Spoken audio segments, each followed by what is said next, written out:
শ্যালকের হাতে খুন ভগ্নিপতি। মদের নেশায় মত্ত হয়ে শ্যালক খুন করল ভগ্নিপতিকে। লোমহর্ষক এই ঘটনাটি সংঘটিত হয়েছে হাইলাকান্দি জেলার বরুণছড়াতে। রাতের মদের নেশায় মত্ত হয়ে সাঙ্গপাঙ্গ নিয়ে ঘর থেকে ডেকে এনে নিজের ভগ্নিপতিকে খুন করে সন্তু রি নামের এক যুবক।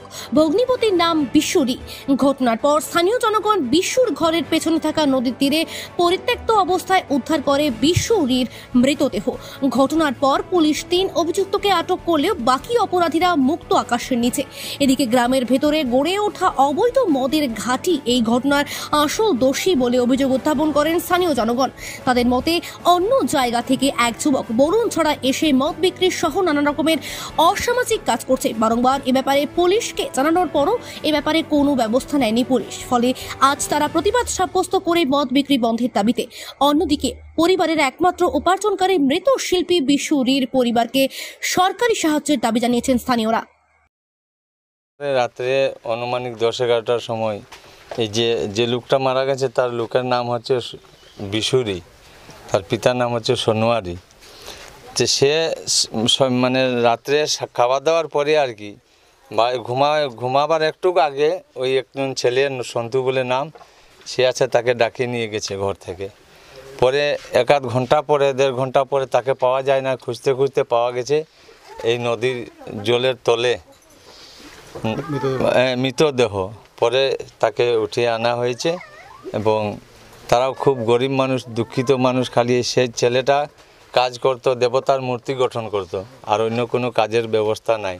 তার 2টা ছেলে আছে, তার পরিবার, তারা কিভাবে ভরণ পোষণ হবে এবং যারা এইভাবে কর্ম করেছে তাদের কিভাবে সাহায্য হবে তার জন্য সরকার বাহাদুরকে অনুরোধ করছি।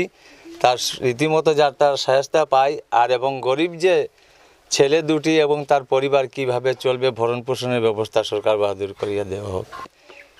তারা আসামি 3 জন বর্তমান ধরা হয়েছে আর এবং আরও 2 জন বলে আসামি আছে, তাদেরকে তাড়াতাড়ি ধরা হোক এবং তাড়াতাড়ি তাদের মানে সাহায্যের ব্যবস্থা করা হোক। এটা কারণ স্যার, এটা তো প্রথম মদ থেকে হয়েছে, মানে এটা আমরা বুঝতে পারি আর কি। আমরা এখানে একটা ছেলে মণিপুর থেকে আইসে এখানে ঘর বাড়ি করছে আর এখানে মদ ব্যবসা করে। মায়া মদ, ছুলু মদ, রিয়াঙ্গি মদ, তারপরে লাল কার্টন মদ, এগুলো সব আনিয়ে বিক্রি করে আর ছোটো ছোটো ছেলেগুলা খাইতে থাকে। আমরা অনেকবার প্রতিবাদ করছি, তারা বলছে আমার মদ বেচা কেউ বন্ধ করতে পারতো না, এই মতো সবসময় করে। তার আরও পিছিয়ে বেজান মানে আছে। প্রথম নম্বরে একটা এখানে মেয়ে আসলো, তার র্যাপ করিয়া তার ডেলিভারি বানায়। আমরা একটা কেস পর্যন্ত গেছে, কাপড়িচড়া পর্যন্ত পয়সা দিয়ে এটা ডিসমিস করাই দিয়েছে। এরপরে একবার এইখানে আরেক বাড়িতে রাত্রে ঢুকছে, ঢোকার পরে তার বাঁধিয়া রাখা হয়েছে। পরের দিন আমরা যাইবার আগে কেমনি কেমনি ছুটিয়ে ভাগি গেছে। এরকম প্রায় তার একটা থেকে একটা মানে করতেই থাকে। স্যার আমরা কথা হলো ওইটাই যে এইরকম দুষ্কৃত মানুষ আমরা গ্রামে, মানে আমরা ওইটার নাম এটার নাম সঞ্জয় গোয়ালা, আর ব্রেকেট এমনি বুলু গোয়ালা। ও মদ বিক্রি করে মদ খেয়ে এখানে এসে হত্যাটা, হ্যাঁ, মদ খাওয়ার থেকে এই ঘটনাটা হয়েছে।